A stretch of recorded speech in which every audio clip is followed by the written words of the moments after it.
Pamela, suppose you ever see the dirty clothes where the girl have a wear.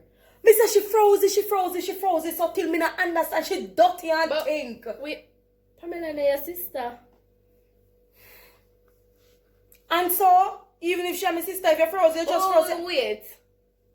And your sister, you're not supposed to talk bad about your sister. You're not feel say you would have better if you confront her about the situation other than for you walk around and tell people about it. What you would have said about me? What you would have said about me? Me not chat you. You can't tell me that. If you chat your own, your flesh and blood, that means you would have chat me with anybody too. You need to stop it, look good. Alright. And make sure you mean it. Me no want to hear you chat about your sister again like that. Because make sure no so she would talk about you like that. Don't make it happen again, man. Okay.